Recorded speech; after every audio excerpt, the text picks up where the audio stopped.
कानी बहू। किशोरी लाल जी के बेटे राघव की शादी की बात जगह जगह चल रही थी, लेकिन किशोरी लाल जी को कोई लड़की पसंद ही नहीं आती थी। और उसकी एक ही वजह थी, किशोरी लाल जी का लालची होना।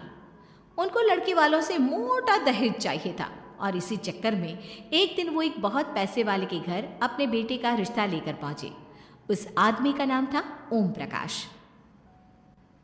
देखिए किशोरी लाल जी, मेरी एक ही बेटी है और मेरी सारी संपत्ति जायदाद सब कुछ मेरी बेटी नैना का ही है। पापा, नाम से लगता है बहुत खूबसूरत होगी। कितना अच्छा नाम है ना, नैना। ओ वैसे बात तो सही है आपकी। अब इतना पैसा है, ज़मीन जायदाद है, इकलौती बेटी, आप भी क्या करेंगे? सब कुछ उसे ही देंगे ना। बिल्कुल ठीक पहचाना आपने। बस बेटी की शादी और सारी जायदाद उसके नाम। पापा, बिना देखे हाँ कर दीजिए ना। इतना अच्छा रिश्ता फिर कहाँ मिलेगा? माला माल हो जाएंगे हम। मैं अपनी बेटी को बुलाता हूँ। अरे नहीं नहीं नहीं नहीं, आपकी बेटी का नाम नैना है, सुनकर ही लगता है बहुत सुंदर होगी। रहने दीजिए अंकल, मैं तो आपकी बेटी के नाम से ही इतना खुश हो गया हूँ कि उसे बिना देखे शादी करने को तैयार हूँ। अब तो मैं उसका चेहरा सीधे शादी के बाद ही देखूँगा। और इस तरह राघव नैना का चेहरा नहीं देखता और उससे शादी कर लेता है। शादी के बाद अपनी सुहाग रात पर जब राघव नैना का घूंघट उठाकर देखता है तो नैना की आंखें बंद थी। कितने खूबसूरत हो तुम नैना, जरा अपनी आंखें खोलकर मेरी तरफ देखो तो सही। नहीं, मुझे शर्म आती है। अरे मैंने तुम्हें शादी से पहले भी नहीं देखा, और अब अगर तुम आंखें खोलकर मुझे देखोगी भी नहीं तो मुझे अच्छा कैसे लगेगा? इससे पहले कि नैना अपनी आंखें खोलकर राघव की तरफ देखती, अचानक से लाइट चली गई और राघव नैना को पूरी तरह से देख भी नहीं पाया। अगली सुबह नैना राघव के लिए नाश्ता बनाकर लेकर आई। अरे ये क्या, आधा पराठा सेका हुआ है और आधा बिल्कुल कच्चा। ये तुमने क्या किया नैना? बहू, तुमने क्या आधा पराठा तवे से नीचे लटका कर रखा था, जो आधा सेका है और आधा कच्चा? मुझे जितना दिखेगा उतना ही तो सीखूंगी ना पापा जी। जहाँ जहाँ मुझे नज़र आ रहा था वहाँ मैंने सीख लिया, जहाँ जहाँ नहीं दिखा वहाँ कच्चा रह गया होगा।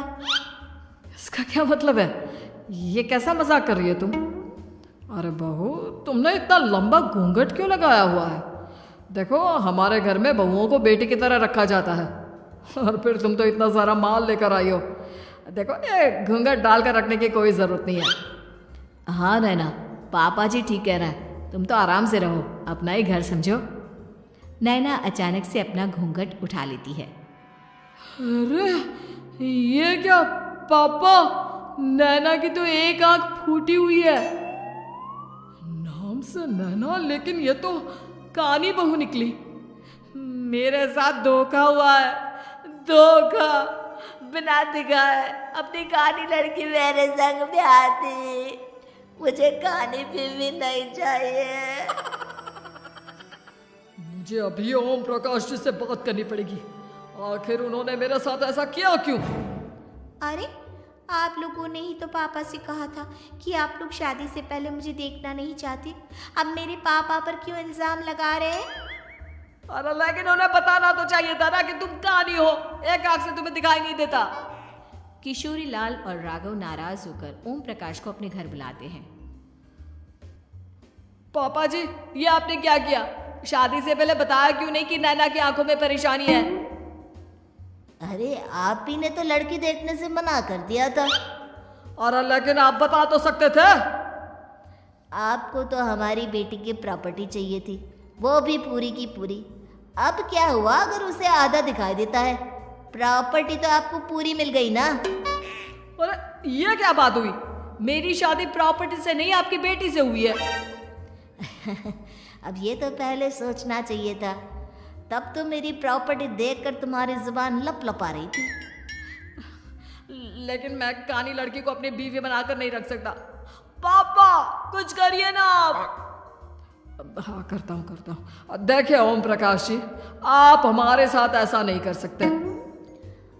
और तुम देखो, अगर तुमने मेरी बेटी से शादी तोड़ी ना, तो जो भी प्रॉपर्टी मैंने तुम्हें दी है वो तो पूरी की पूरी वापस ले ही लूँगा, और आधी प्रॉपर्टी तुम्हारी भी लूँगा। अरे मेरी आधी प्रॉपर्टी भला क्यों लेंगे आप? इसलिए क्योंकि मेरी बेटी को आधा नज़र आता है और उसकी नज़र अभी तक तुम्हारी आधी जायदाद पर ही पड़ी है। अब तुम उसे घर से निकालोगे तो कुछ तो लेकर जाएगी ना। और अगर हम आपकी बेटी को अपने घर की बहू बना कर रखे तो? तो तुम्हारी पूरी प्रॉपर्टी तुम्हारी ही रहेगी, और जो मैंने तुम्हें दिया है ना उसमें से बस मैं आधा लेकर जाऊंगा। अरे लेकिन अब आप अपनी दी हुई प्रॉपर्टी में से आधी वापस क्यों लेकर जाएंगे? अगर मैं आपकी बेटी को अपनी पत्नी बनाकर रखने को तैयार हूं तो? इसलिए ताकि भविष्य में अगर तुम मेरी बेटी को धोखा दो तो उसके पास कुछ तो रहे जो पति का हो। वैसे मेरे पास तो बहुत कुछ है, लेकिन अपने पति की कोई निशानी तो उसके पास होनी चाहिए ना। अब अगर तुमने मेरी बेटी को कानी कहा तो तुम्हें प्रॉपर्टी भी कानी ही मिलेगी, पूरी नहीं। जमाए राजा। किशोरी लाल और राघव समझ चुके थे कि वो बुरी तरह फंस चुके हैं और अब उनके पास वहां से निकलने का कोई चारा नहीं है। अब समझ में आया ना, लालच बुरी बला होती है। एक तो तुम्हें प्रॉपर्टी मिली, ऊपर से बीवी मिली, उसमें तुम्हें नखरे भी दिखाने हैं। आए बड़े, चुपचाप बैठो दोनों। कुछ दिनों के बाद नैना राघव की कार लेकर बाजार घूमने निकलती है और जब कार लेकर वापस आती है, ये क्या? एक तरफ से मेरी गाड़ी पूरी खराब हो चुकी है। लगता है तुमने मेरी गाड़ी को किसी दूसरी गाड़ी के साथ एक्सीडेंट किया है। अरे अरे कितना बड़ा नुकसान कर दिया तुमने बहू। वो क्या है ना पापा जी, मुझे एक आंख से दिखाई नहीं दे रहा था, सामने से गाड़ी आ रही थी। मुझे तो सिर्फ आधा ही दिखाई दिया और वो गाड़ी मेरी कार से रगड़ते हुए निकल गई। अब मैं क्या करूं बताओ? आप इसे ठीक कराने के पैसे कौन देगा? तुम्हारे पापा। तुमने मुझसे इस तरह से बात की? अभी रुको। नैना राघव की शिकायत ओम प्रकाश को कर देती है।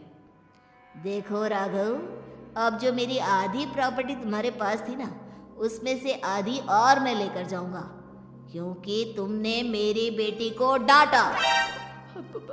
अरे नहीं नहीं पापा जी, गलती हो गई, माफ कर दो। गलती की तो कोई गुंजाइश ही नहीं। अगली बार मेरी बेटी को डांटा तो बची हुई आधी में से आधी और ले जाऊंगा। लालच के चक्कर में हम दोनों ने बहुत बड़ी गलती कर दी बेटा।